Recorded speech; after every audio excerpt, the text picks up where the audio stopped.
Welcome to November 2024. Let's talk first of all about your Halloween costume. Your character is Maude Lebowski. So for those of you who have not seen The Big Lebowski, you can still probably get the dude reference for the Aquarius video. Maude might be a little bit obscure. So Maude is the very well-to-do daughter of a man and a woman. The woman, her mother had considerable wealth, and her father is a bit of a ne'er-do-well. The daughter, Maude, has taken after her mother and has total control over the wealth and finances that her mother has left her. And she's actually got her father on a bit of a stipend. He's become known as notorious for not being able to handle money, not being able to handle his relationships, and not being able to handle any responsibilities given to him in terms of the family business. The way that Maude and the dude meet is that the dude takes a rug from Maude's father's house, and Maude wants it back because it belongs to her late mother and it was a gift. So, why choose this character? Well, aside from the fact that it is on the opposite axis from the Aquarian character of the dude and complements it beautifully, there's also some standalone qualities to Maude that I think make her perfect, especially in this Scorpio season and as we move into Sagittarius season for you in particular. One of the things that's really obvious in the movie from the first conversation that we have with her is that she's not necessarily interested in romance. Now, this ties perfectly with what's going on for you all through Scorpio season. It kind of gives you the ick. You're not in the mood. You're not really crazy about communicating. I think that you need a little break. I think that it's been a bit of a drag, right? But things are about to change drastically because in just a few days, 4 to be exact, Mars will move into your sign. And then on the 19th, Pluto will move into Aquarius across from you. And those of you who are a Leo rising, it's going to move into your 7th house of relationships. So Mars will move into a fire sign, yours in particular. Pluto will move into an air sign. And then on the 22nd, we have the sun moving into Sagittarius. So Mars moves into Leo and you're willing to exert a little more energy. But Mars moving into Leo is more emotional than it is physical. Your physical energy levels and just enthusiasm doesn't really return until after the 22nd. So once the sun moves into Sagittarius, then there is a very palpable difference. You are more playful, you're flirtatious, and also I think there is a bit of a conquering spirit to you in late November and into the winter. You have something to prove. And I'm not sure if it's to yourself or to someone else or to the idea of what people want you to be, but you've got a bit of a chip on your shoulder. So Mars and Leo, just eats that shit right up. Mars and Leo. And then when Pluto moves into your 7th house, Aquarius rising, or across from you, Aquarius sun, you feel a bit exposed in that it's so hard not to be tyrannical. It's so hard to not impose your views on others. It's so difficult to hide the part of yourself that wants its way at any cost. Now, under normal circumstances, this is seen as determination. You are dedicated. You are, what's the word? Unrelenting. But now moving that way is different because Pluto's shining a very uncomfortable light on how you behave with others. So what's always been kind of covered by a sunny disposition is that you will go to very extreme lengths to get your way. And again, we see that reflected in that MAUDE LEBOWSKI character.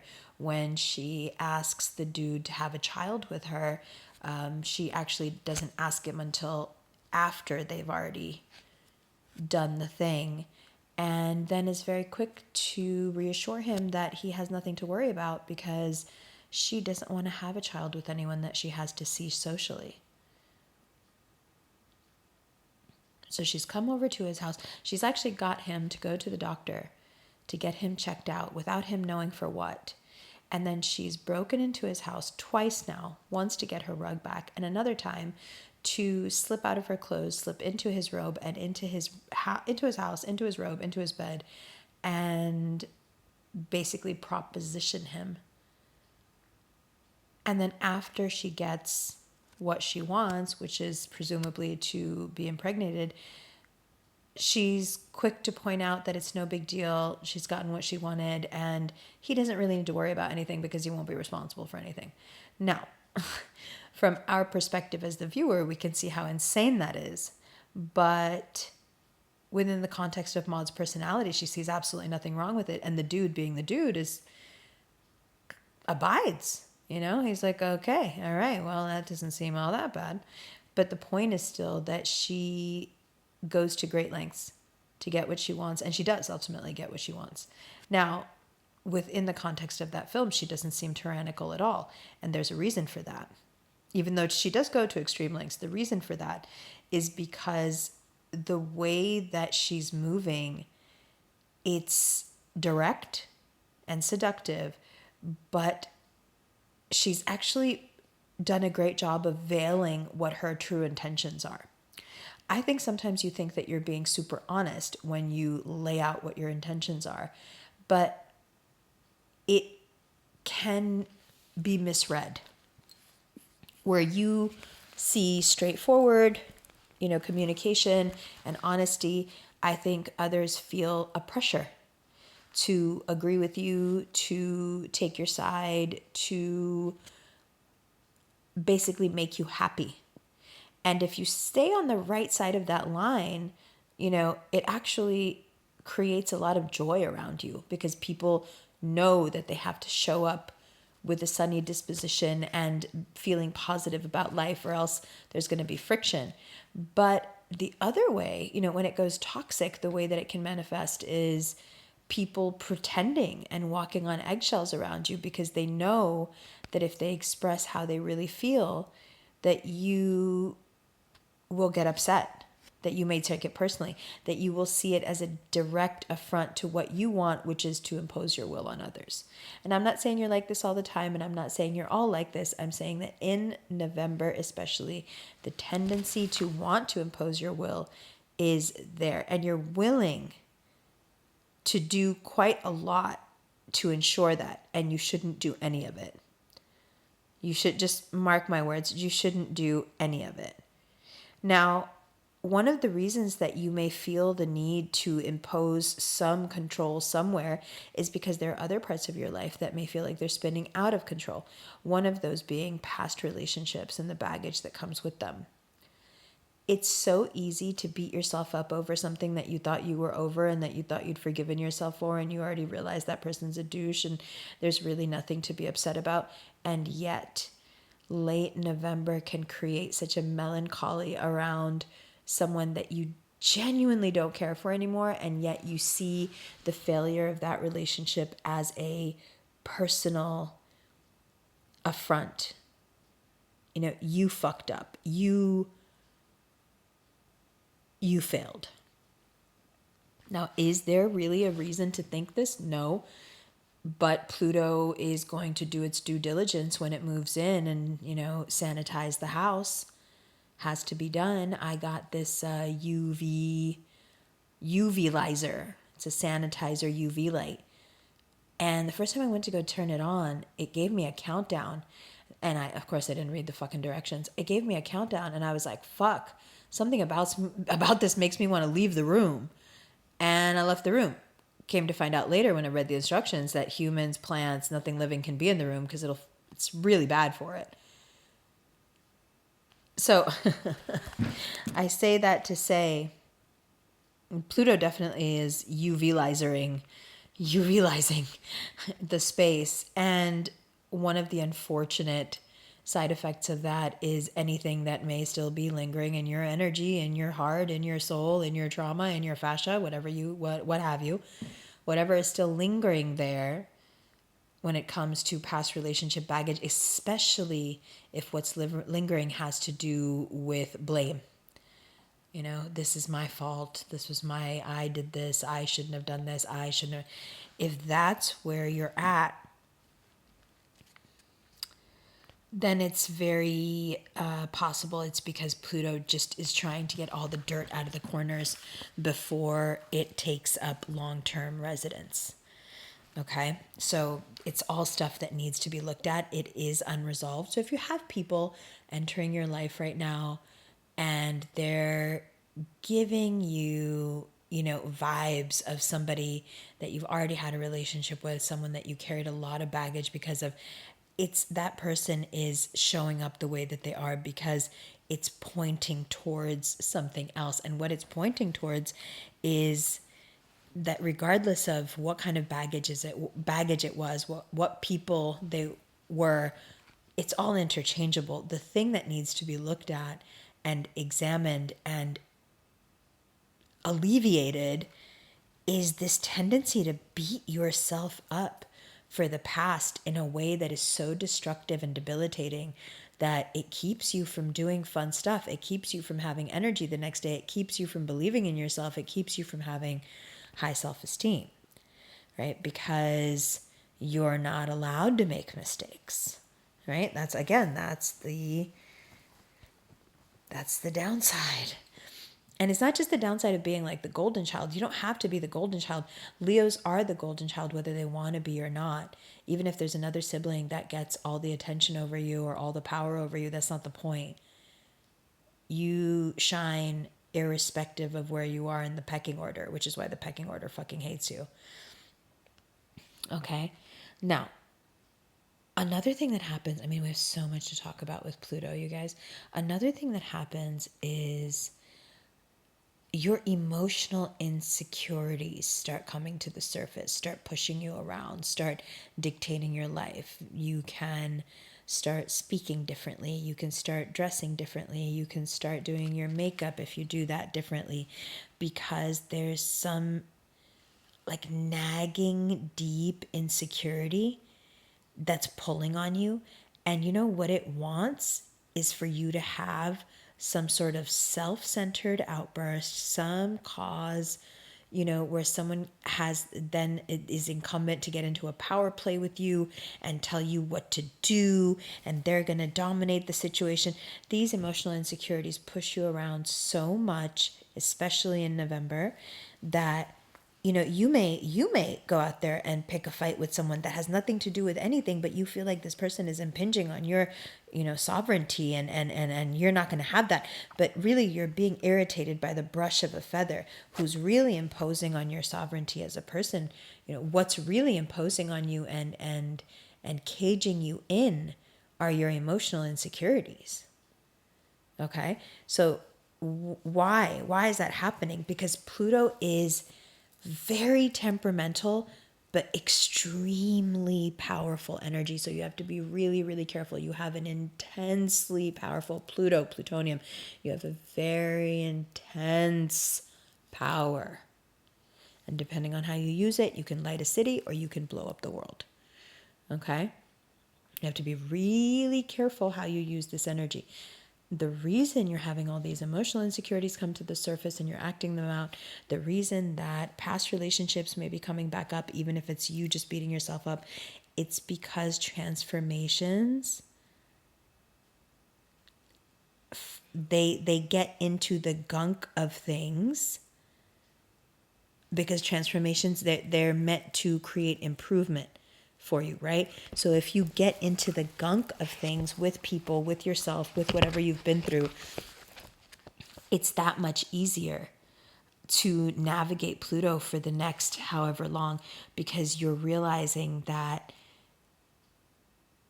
if you just keep thinking long term, things will improve much, much more. You just have to start doing everything more long term. Okay? Because these transformations, they're sudden. They can be unpleasant.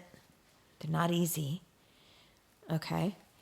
And most of them, especially in these beginning times here with Pluto and Aquarius, most of what happens to you is really only asking you one question.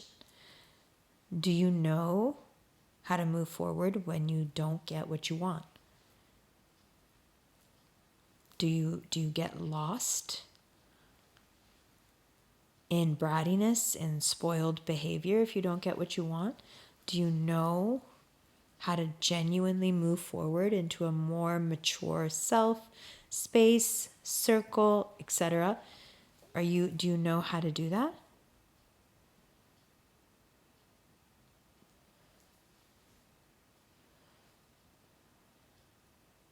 Think about it.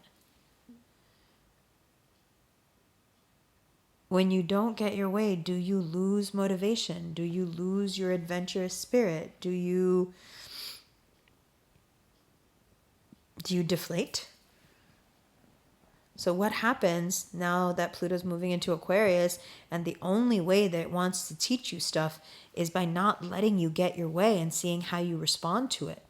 Because not getting your way can be responded to a million different ways, and depending on how you respond, then you're going to ping pong back and forth, and you're going to realize something with the universe helping you through.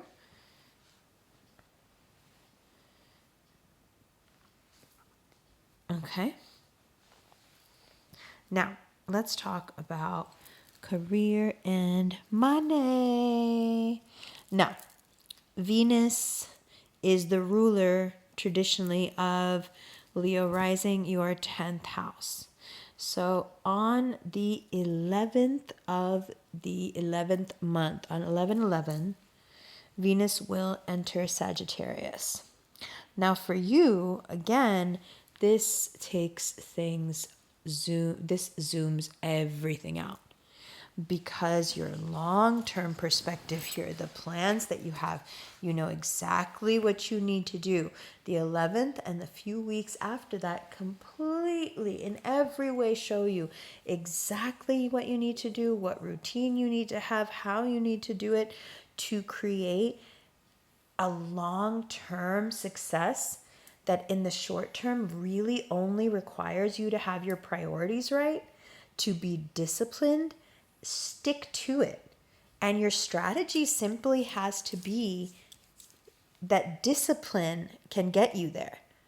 You really don't have to create any sort of contrived plan that involves other people. No. And then that's on the 11th, right? That Venus moves into Sag. And then on the 15th, Saturn goes direct in Pisces, okay? So you have a time where... All right, Leo, let's continue.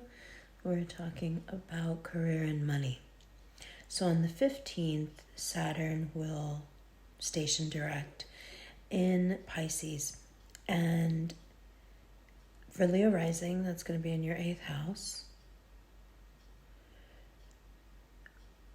It's a time where you can be given opportunities that at first feel burdensome.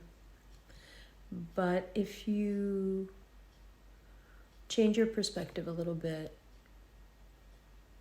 and view those extra responsibilities, that extra work, as an avenue to showcase your talent, there's a few ways this can show up. It can be you doing something on spec. It can be what feels unfair at first because it should be somebody else's job. but you take it on and you end up doing it 10 times better, therefore opening you up to many different positions. So it's something where at first it just looks like a whole lot more work.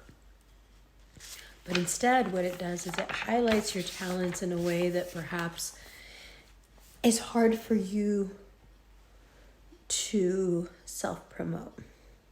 Now, one of the things that may take you by surprise, and you might have noticed small signs of this already, but you haven't really comprehended it. Your work style, your work personality, the way you're communicating, it changes starting today. So from today until the 25th of November, Mercury is direct in Sagittarius, and on the 25th it will go retrograde.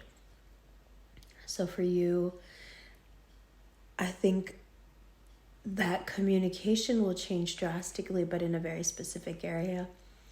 It's confined to the way you communicate with coworkers, with of authority, but also I think that there is an element of freedom to the way that you're communicating because you're bored. You want to move on. And perhaps you're subconsciously already moving towards that and slowly starting to sabotage what you have right now because it's just not fulfilling. Now, what I would suggest you do is instead of leaning in to projecting your boredom onto your coworkers, your boss, anyone who's in a position right now to affect your livelihood, I think instead of making them deal with your dissatisfaction, perhaps a more active approach should be taken. Perhaps what you need to do is decenter that job, which probably will make you do it better, and instead focus most of your energy on a specialization of some sort that ties in with your ambitions and that much longer perspective that we were talking about earlier. I think focusing on any sort of specialization in your field or in a completely different field, the one that you want to be in, the one that you want to get into, the thing that feels like it would be satisfying. And most of you, because you're so tied in with how you feel, you know what's satisfying. You know what the next thing is going to be. You know because you work off of your excitement. So what excites you and what can you learn? What can you become more skilled in? What can you get certified in the name of that thing you like that excites you and inspires you, so you can be more excited and more inspired and more a part of that thing. So we're basically talking about transmuting a rather negative kind of biting energy and instead turning it into pure fuel for something that creates genuine happiness and joy within you. So you can really turn your astrology on its ear by just not allowing your dissatisfaction to be unaddressed. You instead of waiting, if you take this next week and just identify that the reason you feel like ripping your coworkers' heads off is because you're intensely bored and you need to do something else, that realization will keep you from actually ripping their heads off and ruining a perfectly good reputation or just hurting people needlessly, because why do we want to do that? And if you refocus that energy on something that will actually create energy and feed it back to you. They're, by the joy element, thus the joy element. I think you'll find that a lot of what's supposed to be stressful and cagey about November opens up, and it becomes a really fun time for you where you can get cozy and motivated at the same time. The weather makes you draw yourself in a little bit, and especially if you have any Virgo placements, it can be kind of melancholy, which is exactly why it's a good idea to focus in on something that genuinely gives you, that nervous excitement. And it's cool because it's not a person. Excuse me. It's not a person. It's well, in a way it's a person, because it's a version of you that you're seeing in the future that has that degree or that certification or that job or that business. And you're so invested in that vision. You can see it so clearly that it makes sense that you can put in the work, of making it happen. And the only thing you really need to do to get started is, one, be honest with yourself about not being satisfied.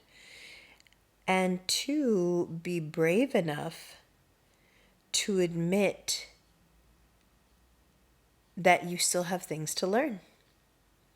That you can, in fact, still be a student.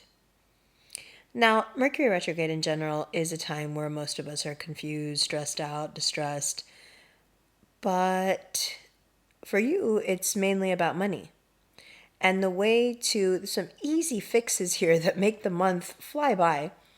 The thing about this particular Mercury retrograde and the stress that's supposed to be caused by it to you is that it can all be bypassed. And the way that you bypass it is by simply not spending on anything that isn't vital. There are going to be moments where you get to really look into how you manage your finances. Somewhere in November, you'll have a serious look at your finances, at everything that's going on, and it's going to be great. But that serious look at your finances is virtually painless if you decide now that spending money is just not your idea of fun. If you decide that money isn't the way out of boredom, learning is. Okay? Very important, because you have an energy during this Mercury retrograde of figure out your money management, but it can so easily be misconstrued as a time of great confusion that also breeds envy. And we don't want that. No way. Now, when it comes to mental and physical health, you have been on a journey, a much longer journey than just November, of creating a bridge between the mind and the body. So some of you started dancing, some of you started singing, some of you started hiking, some of you started running, some of you started yoga, some of you started hot yoga, some of you started, Peloton bikes, whatever it is. You've been on a mission for about 6 months to really make a difference in how you feel. You want to sleep soundly at night. You want to be tired at the end of the day. You want to eat better. You want to, be flossing twice a day. You're in a zone. You're in a zone where you understand and keep building this memory in the body, between the mind and the body. And you keep using your muscles and calming your mind. And this connection has been nurtured and fed for months now. And it continues in the most beautiful way, as long as you understand that the most important part of that connection that you're building is to use your body to get your feelings out. That's what it's always been about. You have to use the body to get the emotions out of your psyche. Okay, that's the true key to wellness and health. And the way that you're able to do that right now is two ways. You can either talk to people of your free will and just bring things up and say, hey, I need to talk about this, or I need to say this. At, of course, taking the risk that it may ruin the connection because the person can't believe you're being so mature. And once you're mature and matter of fact, people don't really have much to say. They just get scared. So they can come at you that way. You can come at them that way. You can either talk to them or you can blow up at them. But the things you're feeling are going to come out.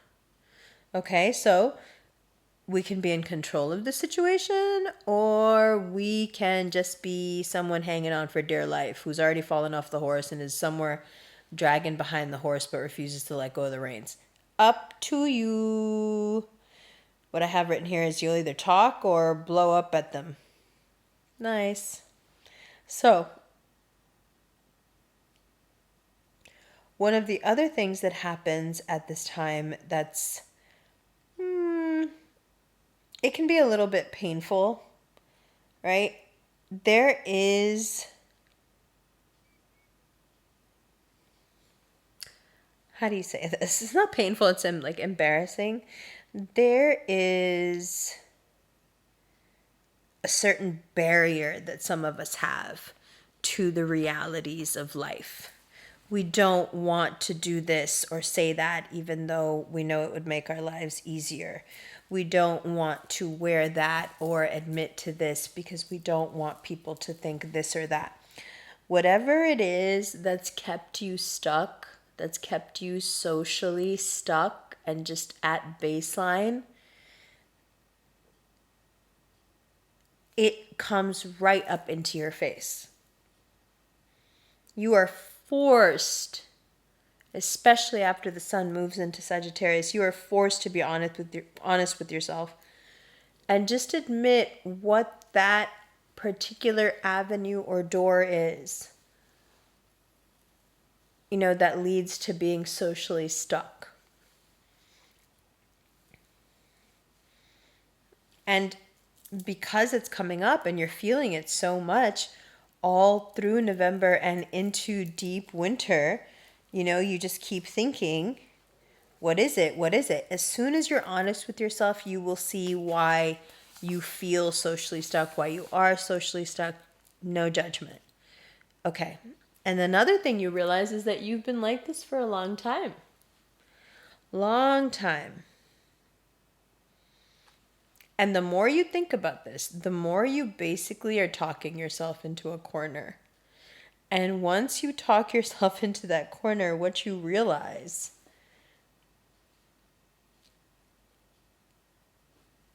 that with a almost rebellious spirit here, you realize that things need to change. You see through what's happening. You keep realizing things that back you into a corner, because it's so personal and only you know what's really happening there. You keep talking to yourself and putting yourself in positions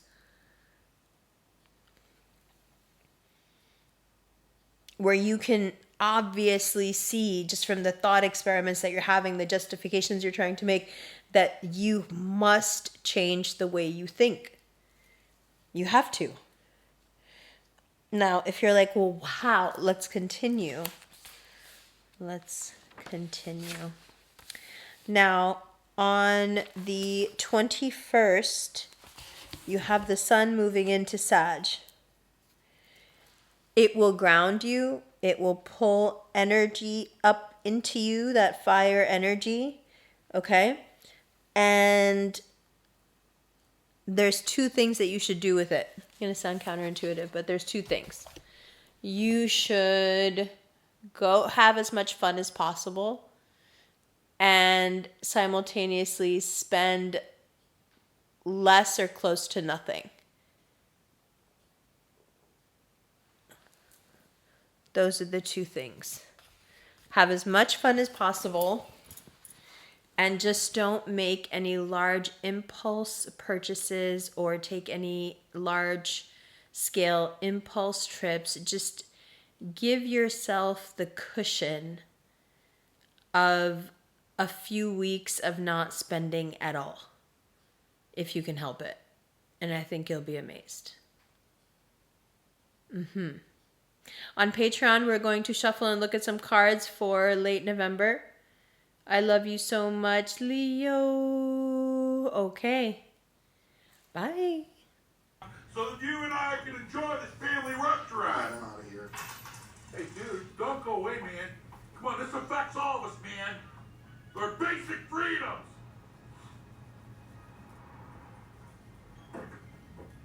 I'm staying. Finishing my coffee.